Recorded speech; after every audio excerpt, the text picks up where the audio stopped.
What if the reason he comes back has nothing to do with love and everything to do with what he lost access to? Think about that for a second. When you were there, loving hard, showing up, explaining, trying, hoping, he stayed comfortable. He knew your heart was open. He knew your energy was available. He knew he could feel you whenever he wanted. But then you stopped. You got quiet. You stepped back. You chose peace over pressure. And suddenly, the same man who acted unsure starts circling back like he forgot what life felt like without you in it. Why does that happen? Why does your silence hit harder than your affection ever did? Why does distance wake up feelings that closeness seemed to put to sleep? Stay with me, because this is where everything changes. This is not about games. It is not about pretending not to care. It is not about making someone jealous. It is about what your absence says when your words are gone. It says you are not waiting at the door. It says you are not falling apart for scraps. It says you remembered your worth. And that message lands deep. So, if you have ever looked at his return and wondered what changed, keep listening. Because the truth is, maybe the biggest shift was never in him. Maybe it started in you. The moment you choose no contact, the pattern breaks. That is why it feels so powerful. Most people think no contact is just silence, just not texting, just disappearing long enough to make him wonder. But it does more than that. It changes the emotional rhythm he got used to. When you were always reachable, always ready to talk, always willing to fix the tension, he got used to your presence like background music. He did not have to earn it. He did not have to fear losing it. Then one day the music stops. And at first, he may not react the way you expect. He may look calm. He may even seem relieved. He may distract himself and act like nothing happened. But silence has a strange way of growing louder with time. The space you leave behind does not stay empty. It starts speaking. It reminds him of what is missing. It forces him to sit with choices he once pushed aside. And here is the part most people do not see right away. No contact is not only changing what happens in his mind, it is rebuilding something in yours. It pulls you out of panic. It gives you room to breathe. It teaches you how much energy you were spending on someone who was not meeting you fully. That matters. Because when you stop chasing, you stop leaking your power. And that calm, that quiet, that grounded energy, people feel it even from far away. A lot of men do not process emotional loss in the moment. That is why the timeline can feel confusing. You may be hurt right away.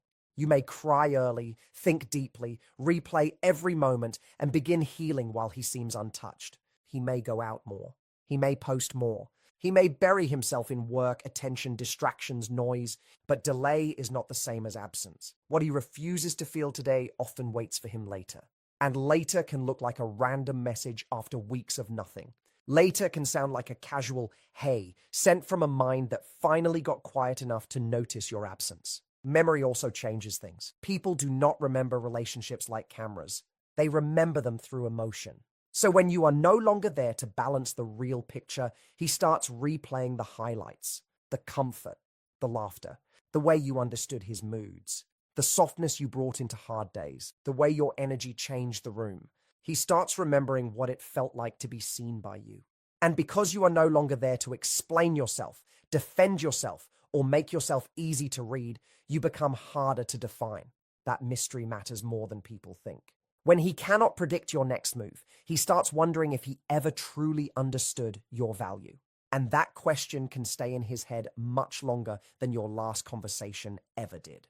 When a man misses you deeply, it is rarely because of one photo, one outfit, or one dramatic goodbye. It usually comes from emotional memory. It comes from how life felt around you. One of the strongest triggers is peace. If your presence felt safe, if he could drop his guard around you, if you noticed his stress without making him feel weak for it, that leaves a mark. Men do remember the people who gave them emotional ease. Maybe he never said it out loud. Maybe he acted casual. But the nervous system remembers peace. And once it is gone, the world feels louder. Another powerful trigger is real admiration, not fake praise, not worship. Real belief. If he felt that you respected him, believed in him, saw strength in him when he was doubting himself, that energy stays with him. Losing that does something to a person. Because it is one thing to lose attention. It is another thing to lose someone who made you feel capable, respected, and understood. Then there is emotional contrast. Maybe you brought softness to his hard edges. Maybe you brought warmth to his routines. Maybe you brought laughter into parts of his life that had become too serious. That kind of chemistry is not easy to replace. And when he tries to find the same feeling somewhere else, it often falls flat. Keep listening because this is important. What he misses most may not be what you did for him. It may be who he got to be when he was with you. There is also something powerful about what happens when you stop over-explaining yourself. When you leave with dignity instead of creating a scene, you leave space behind. And space creates curiosity. Curiosity can become obsession when someone is no longer sure where they stand with you.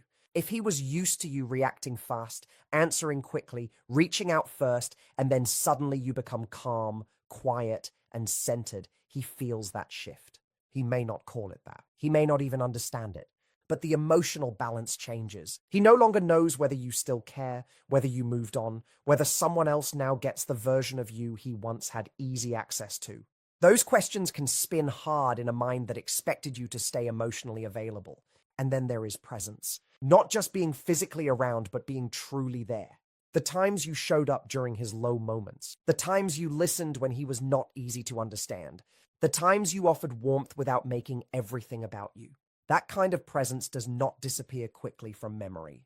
It lingers. It replays at night. It returns in quiet moments. It shows up when life feels cold, when the distractions wear off, when the excitement of moving on does not feel as deep as what he left behind. That is why trying to make him jealous is usually weaker than simply becoming unavailable. Jealousy creates noise. Real absence creates reflection. And reflection is often what opens the emotional door he kept closed before. So why does he reach out again? Sometimes it starts with something small, a place, a song, a smell, a moment that opens an old emotional file in his mind. He is driving, walking, scrolling, living, and suddenly something reminds him of you. Not just your face, your feeling, the part of life that felt different when you were in it. Sometimes it is the silence online that gets him. You stop liking, stop watching, stop checking, stop appearing, and the attention he quietly counted on is gone. That can shake even the people who act like they do not care. Other times, it is delayed regret. The distractions stop working. The rebound connection does not feel right. The ego high fades. The night gets quiet. And in that quiet, he starts feeling the empty place where your energy used to be. He may also reach out because he wants reassurance more than reunion. Let us be honest about that. Some men come back because they want to know they still matter to you. They want to know the door is not fully shut. They want comfort. They want access. They want proof that they can still stir something in your heart. That does not always mean bad intent. Sometimes it is emotional confusion. Sometimes it is insecurity. Sometimes it is loneliness wearing the clothes of clarity. And that is why his message alone cannot tell you the whole story. A text is not transformation. A late-night check-in is not commitment. A wave from the past is not a rebuilt future. The real answer is always in what happens next. This is where many women get pulled back too fast. He returns, and the heart starts writing stories before the facts have even walked into the room. Maybe he misses you. Maybe he regrets what happened. Maybe he has changed. But maybe he is just uncomfortable with losing access to someone who once cared deeply. You have to slow the moment down. You have to separate emotion from evidence. Ask yourself what version of you he is reaching for. Is he reaching for the woman who used to wait, explain, forgive quickly, and hand him emotional comfort on demand? Or is he prepared to meet the woman who has grown, healed, and learned the cost of abandoning herself? That is a different conversation. Because not every return is about building something real. Sometimes it is about easing his own discomfort. Sometimes it is about seeing whether you are still available. Sometimes it is about testing whether his place in your heart is still warm. This is why actions matter more than timing. Anyone can come back when life feels empty. Anyone can send words when nostalgia hits, but not everyone can show consistency when real effort is required. So do not let one message become a fantasy. Let it be information. Let it be the beginning of observation, not the end of your discernment. And if this part hits home, stay with me, because what you do next matters even more than why he came back in the first place. The biggest question is simple, but it can save you from repeating the same cycle. Is he serious or is he just lonely? Loneliness can sound convincing.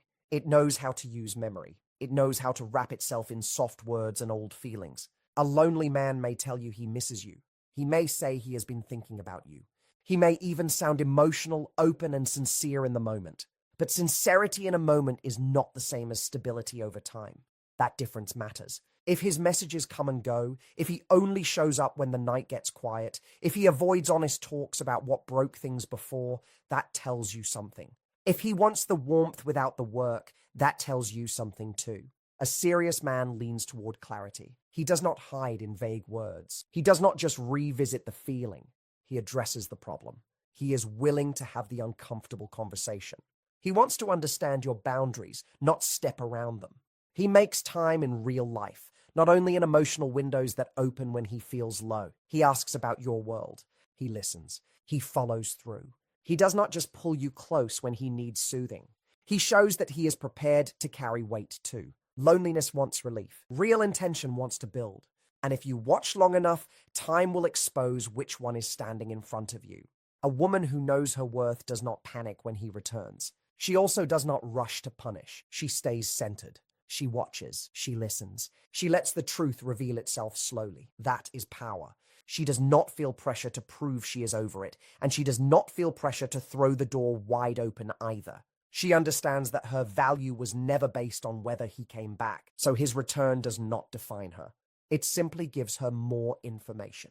She does not over-explain how badly she hurt. She does not list every tear just to make him feel guilty. She does not perform strength. She is strength. There is a difference. Her energy is calmer now, more grounded, less reactive. That quiet confidence changes the whole dynamic. He can feel that she is no longer the same woman he left behind. She has standards now that are lived, not just spoken. And if he wants access to her again, he has to meet the woman she is today, not the version of her that accepted confusion. This does not mean being cold. It means being clear. It means protecting peace. It means remembering that forgiveness does not require immediate access. It means allowing his consistency, not his charm, to do the talking. High-value energy is not loud. It does not chase understanding. It does not beg to be chosen. It stands still and lets effort come into view. And if effort does not come, it keeps moving without drama. There are also clear mistakes to avoid when he contacts you again. First, do not answer from adrenaline. That first wave of emotion can be intense. Your heart jumps. Your mind races. Old memories wake up fast. But that is exactly why you pause. A quick reply might feel natural, but it can also put you back into an old emotional position without you noticing. Take a breath. Let the message sit. Let yourself come back to center. Another mistake is slipping into nostalgia too soon. It is easy to start joking like before, remembering old moments, replaying chemistry, and acting as if the silence between you never happened. But nostalgia can be dangerous when it arrives before accountability. Good memories are real, but they are not proof of growth. Also, do not use this moment to beg for closure. If he could not give honesty when it mattered most, chasing detailed answers now may only reopen wounds. You do not need every explanation to honor your healing. And do not act like nothing happened just because he returned. You are allowed to acknowledge the distance. You are allowed to respect the impact it had on you. That is not bitterness. That is self-respect. Most of all, do not hand over emotional intimacy too quickly. He should not get deep access to your heart on day one just because he texted, "I miss you." Let him earn closeness. Let him show that his presence is no longer temporary. Let him prove he can handle what he once treated casually. Before you decide anything, ask yourself one strong question. If I met him for the first time today, would I choose him now? Not the memory of him. Not the potential you once fell in love with. Not the story you hoped would happen. The man in front of you now. Would you choose him as he is? This question clears away a lot. It cuts through habit. It cuts through loneliness. It cuts through the hope that time alone must have changed everything. Because sometimes what pulls us back is not deep love. It is familiarity. It is relief. It is the comfort of something known, even if that known thing hurt us. But the woman you are today is not the same woman who met him then. You have learned more. You have seen more. You have healed in places he may know nothing about. So now the standard has to rise. Has he also grown? Has he become more honest, more present, more emotionally available, more consistent? Can he meet the version of you that no longer tolerates breadcrumbs, mixed signals, and half effort? If not, what exactly are you saying yes to? This part matters, so really hear it. Missing someone is not the same as being ready for them. Wanting another chance is not the same as being prepared to deserve one. And your growth should never be traded for a familiar kind of pain just because the old door opened again. It also helps to check what your body is telling you.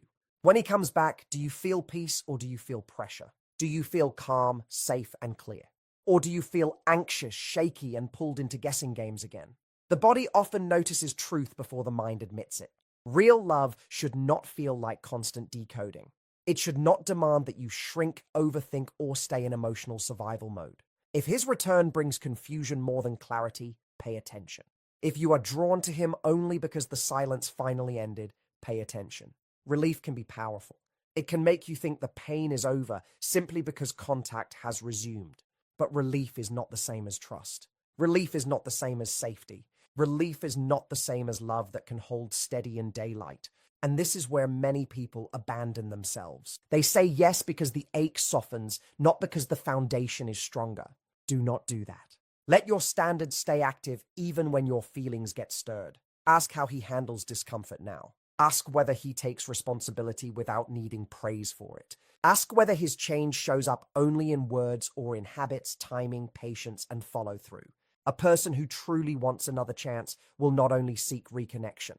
He will respect your pace, your caution, and your right to require proof. Anything less is still centered on his need, not your well-being. If you choose to speak with him, move slowly and intentionally. You do not need to punish him. You do not need to test him with games. You do not need to act distant just to seem powerful. Real power is simple. It is calm. It is boundaries followed by behavior. If he wants to talk, let him talk. If he wants to explain, listen without rushing to rescue the moment. If he wants to rebuild, let him show what rebuilding actually means. That might mean honest conversations. It might mean changed patterns. It might mean consistency over weeks and months, not just intensity over a few emotional days. Give the connection enough time for the truth to surface, because time is where performance gets tired and real character keeps showing up. You can be kind and still be guarded. You can be warm and still protect your peace. You can care and still require better. In fact, that is the new standard. Do not drop your boundaries just because the old feelings return. Let the new version of you stay in the room. The version that learned to stop explaining basic needs. The version that no longer calls confusion chemistry.